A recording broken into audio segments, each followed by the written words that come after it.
ঈশ্বরের স্তুতি কেমন ভাবে করা দরকার আছে।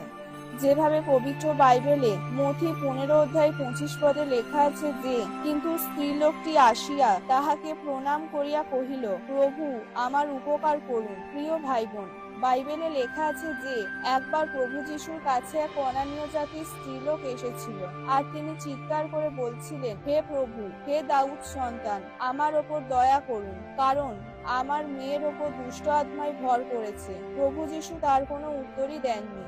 তারপর প্রভুর এক শিষ্য তাকে বললেন, এই স্ত্রীলোকটিকে উত্তর দিন, সে আমাদের পিছু পিছু চেঁচাতে চেঁচাতে আসছে। যখন প্রভু যিশু সেই স্ত্রীলোকটিকে ডেকে পাঠালেন, তখন তিনি প্রণাম করে বললেন, হে প্রভু, আমায় সাহায্য করো। প্রভুকে প্রণাম করার অর্থ হলো ঈশ্বরের স্তুতি করা। প্রিয় ভাই বোন, যখন সেই স্ত্রীলোক প্রভু যিশুর কাছে এসেছিলেন, তখন তিনি এটা বলেননি যে, প্রভু, আমার মেয়েকে আগে দুষ্ট আত্মা থেকে ফ্রি করো, তারপর আমি তোমার স্তুতি করব এবং আরাধনা করব। বাইবেল বলে যে সে প্রথমে গিয়ে ঈশ্বরের স্তুতি করেছিল। কিন্তু আজ যদি কারুর মাথা যন্ত্রণা হয়, তাদের জীবনে যদি কোনো সমস্যা হয়, কারোর জীবনে যদি অভাব আসে, অথবা পরিবারে যদি ক্লেশ থাকে, তো তখন সে ঈশ্বরের স্তুতি করে না। অর্থাৎ সে বলে যে, আমি তো ঈশ্বরের আরাধনা করতে পারবো না, আরাধনা করতে আমার খুবই কষ্ট হচ্ছে, আমি খুবই দুঃখী আছি, আমি কিভাবে ঈশ্বরের স্তুতি করব।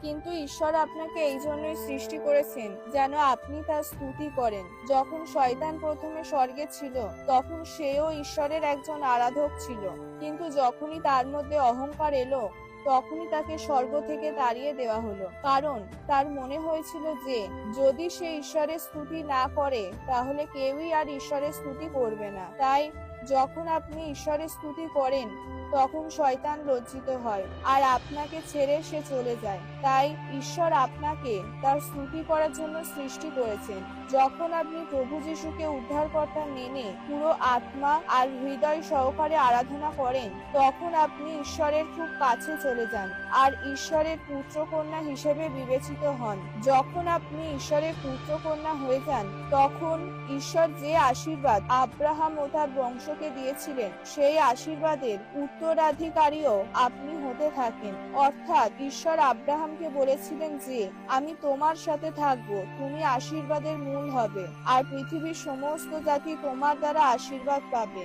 যে তোমাকে অভিশাপ দেবে, আমিও তাকে অভিশাপ দেব, আর যে তোমাকে আশীর্বাদ দেবে, আমিও তাকে আশীর্বাদ দেব। তাই প্রিয় ভাই বোন, যেমন আব্রাহাম ঈশ্বরের আরাধনা করাওয়ালা ব্যক্তি ছিলেন, তেমন যদি আপনিও পুরো আত্মা ও হৃদয় সহকারে আরাধনা করেন, তো ঈশ্বর আপনাকেও আশীর্বাদ দেবেন। আমেন।